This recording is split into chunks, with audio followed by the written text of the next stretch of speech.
This test has 3 parts. In each part, you'll hear a number of different extracts. At the start of each extract, you'll hear this sound. You'll have time to read the questions before you hear each extract, and you'll hear each extract once only. Complete your answers as you listen. At the end of the test, you'll have 2 minutes to check your answers. Part A. In this part of the test, you'll hear 2 different extracts. In each extract, a health professional is talking to a patient. For questions 1 to 24, complete the notes with information you hear. Now look at the notes for extract 1. You will hear part of a consultation between a GP and a patient called Mrs. Brownstone. For questions 1 to 12, complete the notes with a word or short phrase.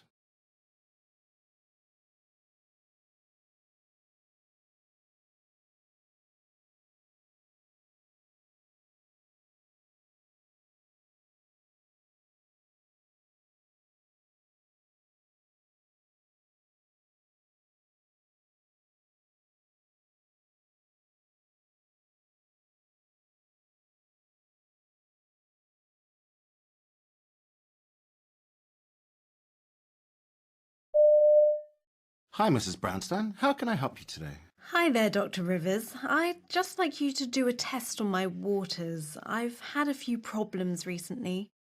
I have to go quite a lot more, and it's started to burn a little and just been a little bit uncomfortable. I see. How long have you had these symptoms for? Well, it's been sort of goes on and off for about 3 weeks, closer to a month, really. Some days it's better than others. I don't take too much notice. I put a lot of it down to age, but I don't think there's anything really serious, but just wondered. It seems a bit strong at the moment.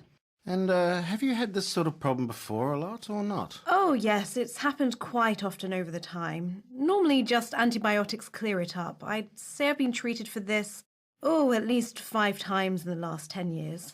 And you've left it for a few weeks before coming in to see me. Do you sometimes get symptoms that come and go like this? Yes, they do. And I just try to drink more, which I'm very bad at, drinking water and such like, but I try. And it usually goes. Well, it usually just goes off by itself, really. Okay, and what about nighttime? How are you at night? Oh, I'm up and down a lot. 3 times out in the night at least, every night. And it's more painful at nighttime, funnily enough. And it's much more urgent. At night there seems to be a lot of pressure. I think it's been going on for such a long time it's becoming normal. Right, okay, well, that's not something we want you to be getting used to. Let's see what we can do. When you've had these symptoms in the past, you've had the antibiotics, did it calm it down? Yes, antibiotics seem to do the trick.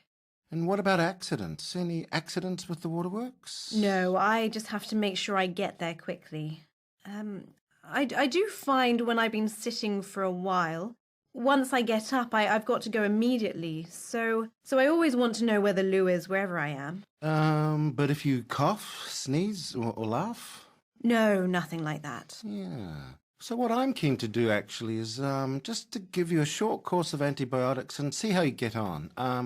If you've had this similar things in the past and antibiotics have helped, I think that the first step is to see what happens if we do the same thing. Right. I'm not sure if this is important or not, but I had a series of water problems way back, 25 years ago or so.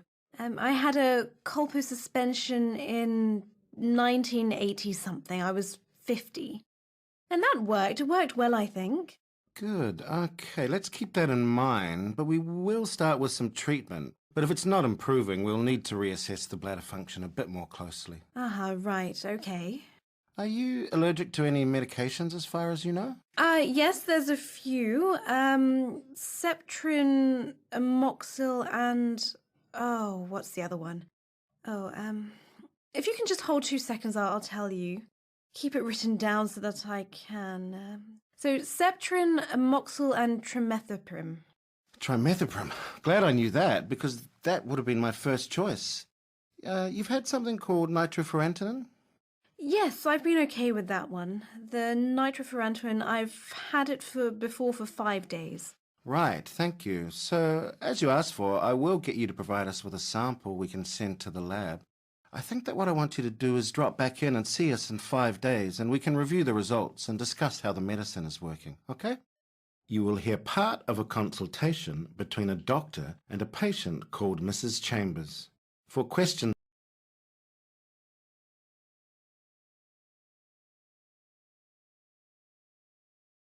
you will hear part of a consultation between a doctor and a patient called Mrs. Chambers. For questions 1 to 12, complete the notes with a word or short phrase.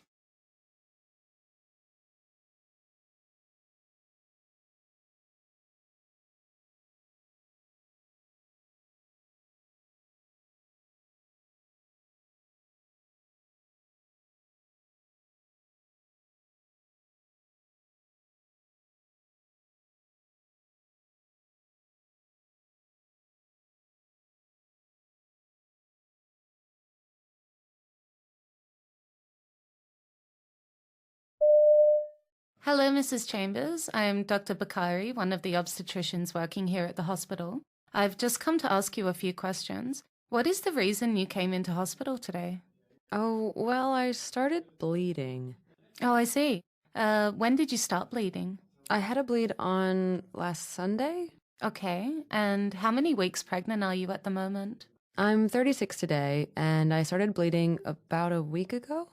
And did you have any bleeding before that?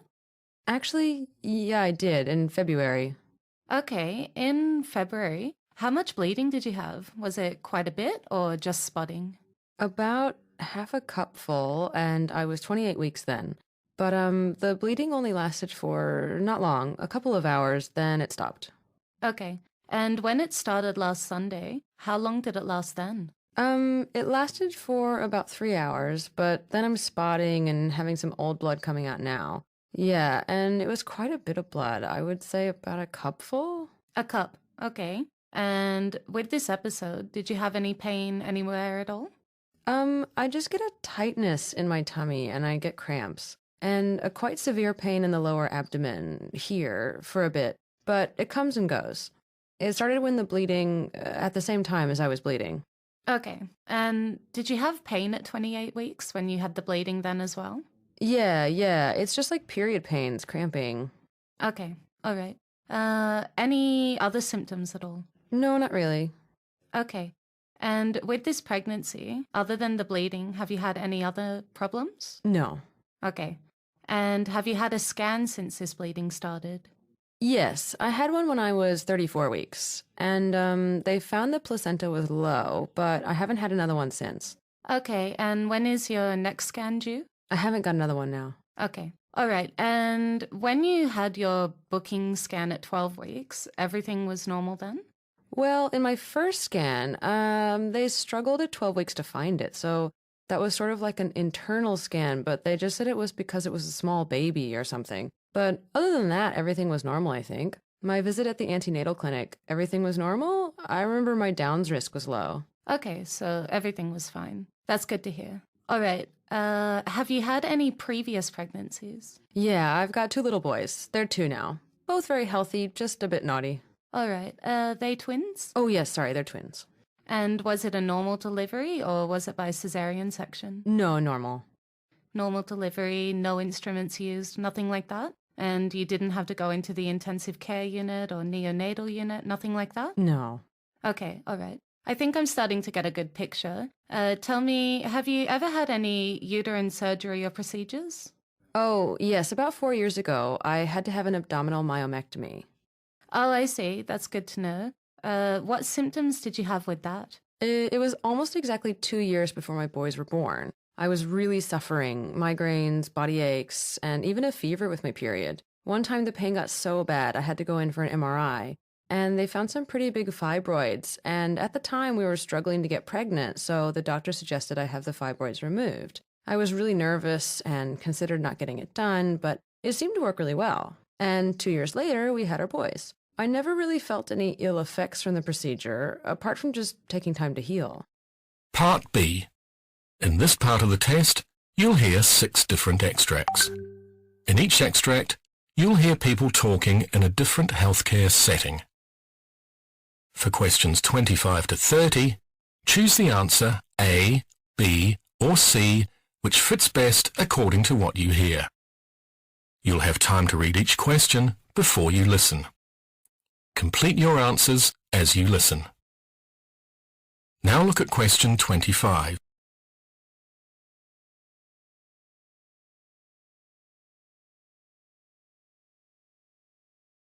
You hear a doctor and a nurse reviewing a coma patient.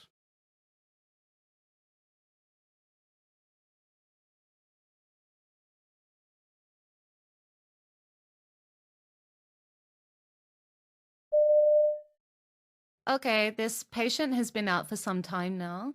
We had quite difficult intracranial pressure control yesterday. We decided not to rock the boat, and you can see as a result, he had a low intracranial pressure all day. His circulation has stayed quite stable, blood pressure's good, heart rate's low. What are his pupils doing? They're quite small. So they're smallish, but not tiny. Is he showing any reflexive responses? No. Has he got a doll's eye? Let's have a look. Okay, is he coughing when you suction? No, he isn't. Not coughing? Okay, this indicates that at best, his recovery will probably be incomplete. The worst option is that he will remain in a coma with little responsiveness. You hear a consultant emergency doctor talking to a patient following an accident.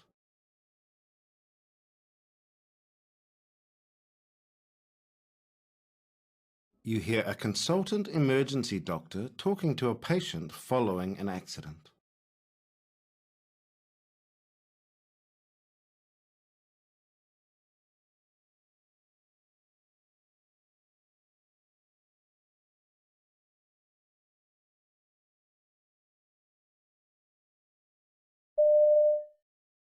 Hello, Ellen. Hi, Doc. Can I just take a minute to talk to you about the injuries we found? Sure. So firstly, your neck looks fine. So in a minute, I'm going to get this brace off and you'll be able to move your neck. But you've got a fracture of your shoulder blade, a fracture of your thigh bone, a fracture through the tibia and fibula, the lower leg bones. And there are also fractures in your ankle, the talus, your heel bone, and the ankle joint above it, the calcaneus. We were quite worried about the blood flow past the fracture in your thigh. So we did an angiogram and a CT scan, and they actually show good blood flow. So with these injuries, you're going to need surgery, and it could be a bit complicated.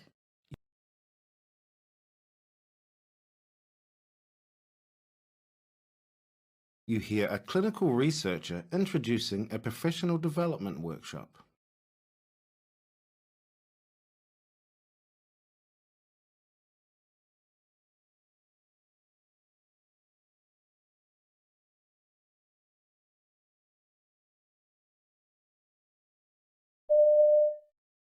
Welcome to this workshop, Understanding Clinical Research Statistics. My name is Ivan Saxon, and I'm going to lead the workshop today. I'm the head of the Acute Care Surgery Unit. It's an academic unit in the Department of Surgery. This course is not the mathematics of statistics, though. I believe that a first contact with medical statistics should lead you to an intuitive understanding of the ideas behind the numbers.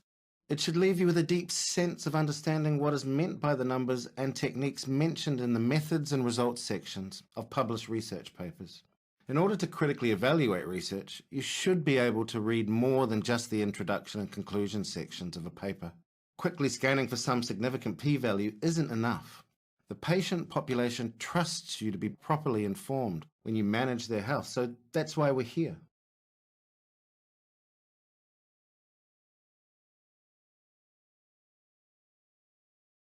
You hear an emergency ward doctor directing her team while treating an accident victim.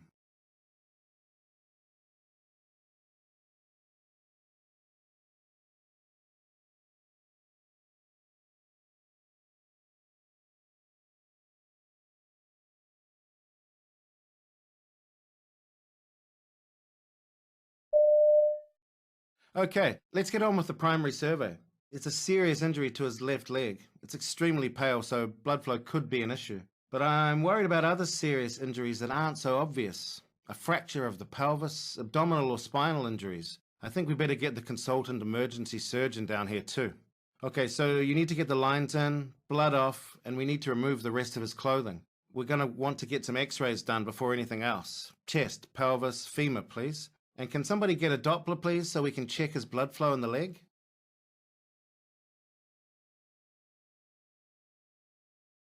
You hear a doctor speaking to a woman who has presented with heart palpitations.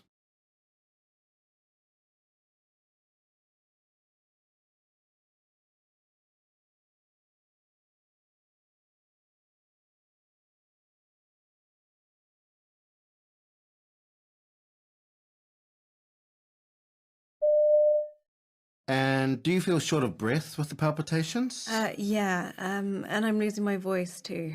So you'd just got to work and this happened? Yeah. When's the last time it happened?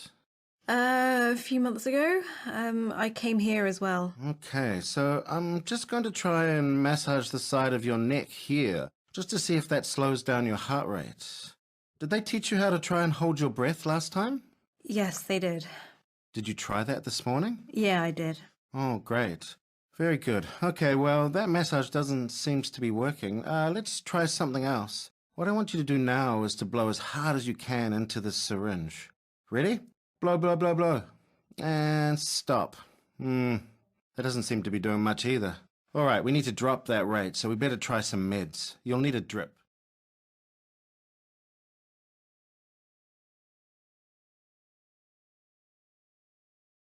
You hear an emergency paramedic talking to an accident and emergency doctor about a patient who has fallen from his motorcycle.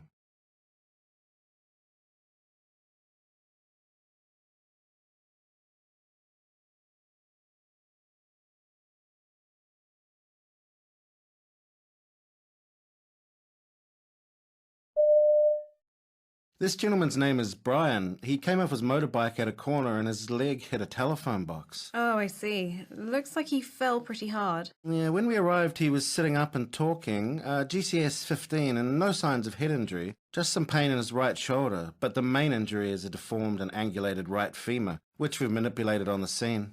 How's his circulation around the leg? He had a cold avascular right foot at the time, and the blood supply seems to have come back post-manipulation. Numbers-wise, he's normal. He's had 150 milligrams of ketamine and a total of 8 milligrams of morphine as well.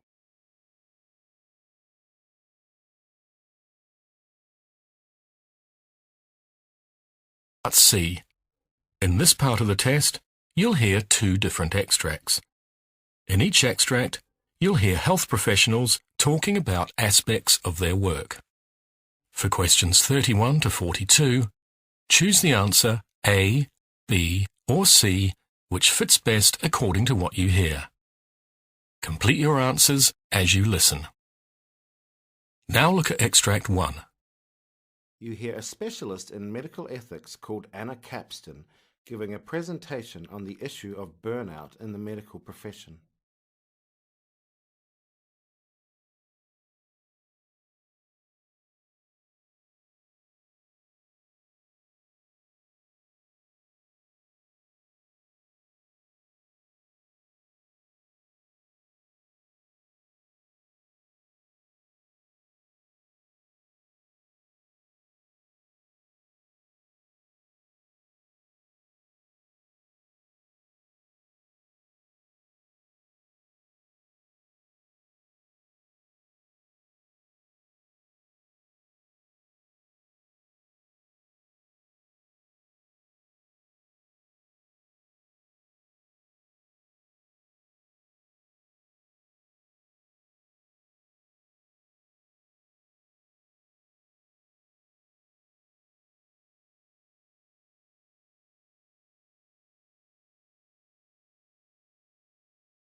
Hi, I'm Anna Capston from the Division of Medical Ethics at University College.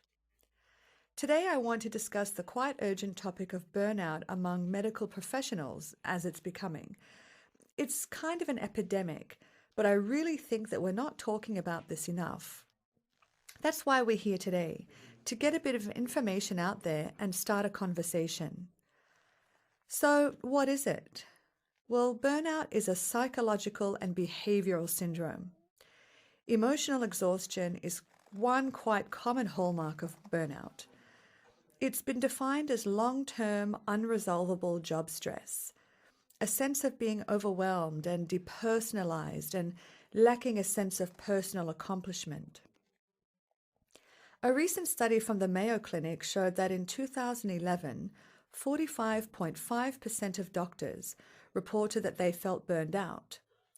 And that number has now risen to 54.4% in 2014.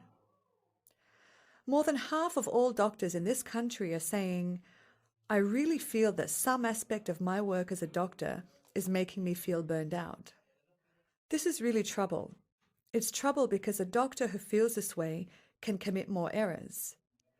They suffer from compassion fatigue or just not being able to empathize with others because they have their own emotional issues. They may retire early, therefore reducing the workforce. They may have problems managing their own lives. 400 doctors committed suicide last year, which is double the rate of the population average. There's trouble for patients in having a workforce that's burned out. There's trouble for doctors in terms of their own health and well-being. We don't talk about it much. We like to think that doctors can handle everything, but it's clearly not true. It's a problem, and there ought to be some solutions. One type of fix is to make sure that hospitals and other healthcare environments try to create better conditions for a happy workforce and for happier doctors.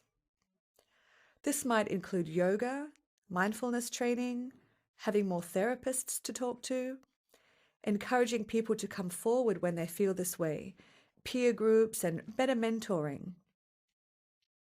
There are a lot of tactics that we could pursue and try to engage in. I'm not sure what's best, and maybe one size does not fit all, but it's time to really build a safety net so that we can keep our workforce functioning and we keep physicians at their careers and doing a good job, not making mistakes, not being indifferent to patients, and not harming themselves. This really is a problem, and we've got to attend to it in the workplace. It's just as important as any other aspect of workforce safety. When we institute new software or when we have new bureaucratic regulations, I think somebody ought to ask, what does this do to the workforce? If one more doctor complains to me about Epic and other types of electronic record keeping and billing forms, it'll be one doctor too many. It takes a lot of energy, makes a lot of people unhappy. A lot of the software and computer assistance that's out there doesn't seem to help the doctor. It makes more work or makes them feel frustrated. It also seems to me that if you look at what's going on with respect to regulations and administrative or bureaucratic requirements, nobody is saying, hey, is this user-friendly? What's the burden that it's putting on the doctor?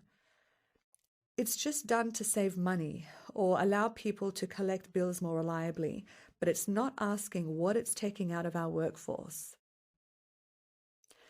I believe that morally, we've got to make sure that a highly trained workforce that takes a very long time to get the ability to practice medicine is a resource that we preserve and really take seriously.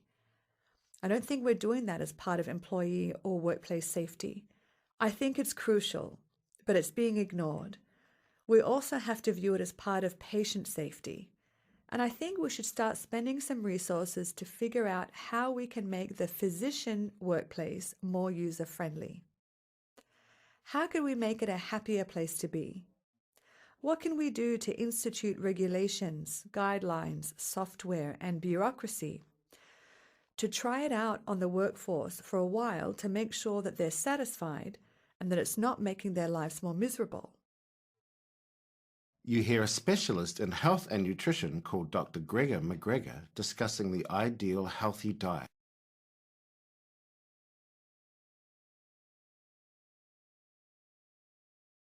You hear a specialist in health and nutrition called Dr. Gregor McGregor discussing the ideal healthy diet for humans.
Good evening. I'm Dr. Gregor McGregor.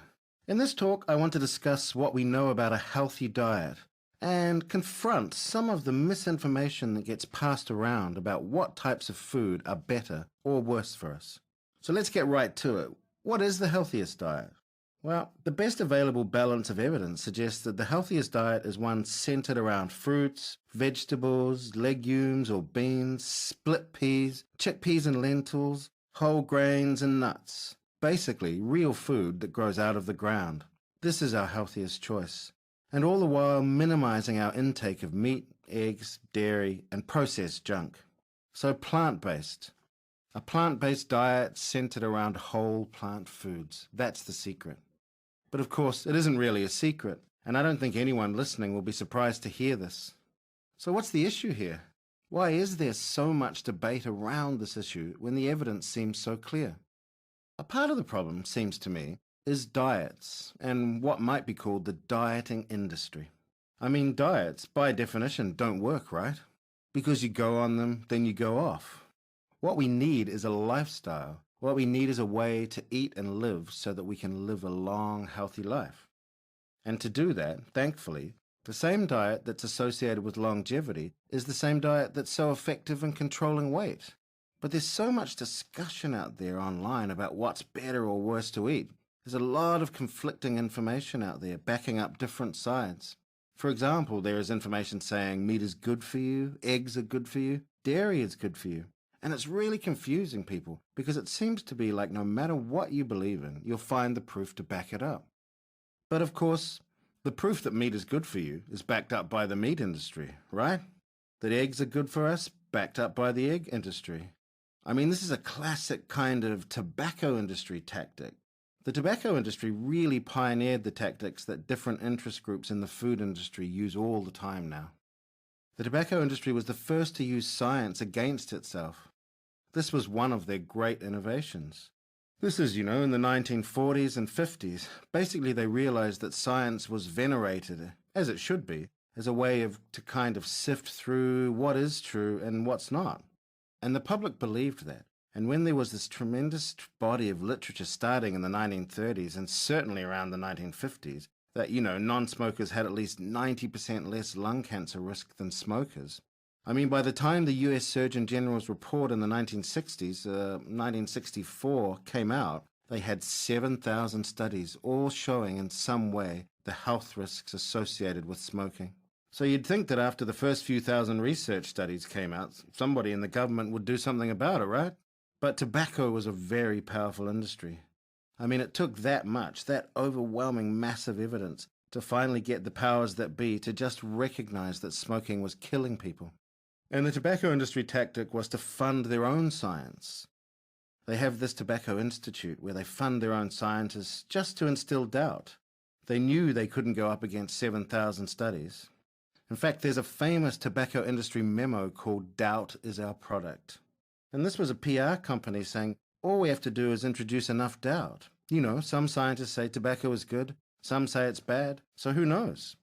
And so the food industry is the same. The hope is that all the contradictory evidence and confusion makes people just kind of throw up their hands in the air and eat whatever is put in front of them.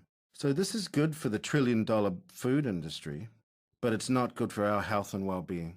And we do have a lot of evidence suggesting diets heavy in meat and dairy are not very good for you. The most powerful data we have are these interventional studies. For example, you look at the longest, healthiest living populations around the world, the so-called blue zones, with the most centenarians, people living over 100. Whether it's Okinawa in Japan, Seventh-day Adventists in the USA, or Nicoya in Costa Rica. If you do a Venn diagram of all these blue zones, what they share in common is a plant-based diet, and specifically legumes. For example, Okinawa, the second longest living population in the world, they have a 97% plant-based diet.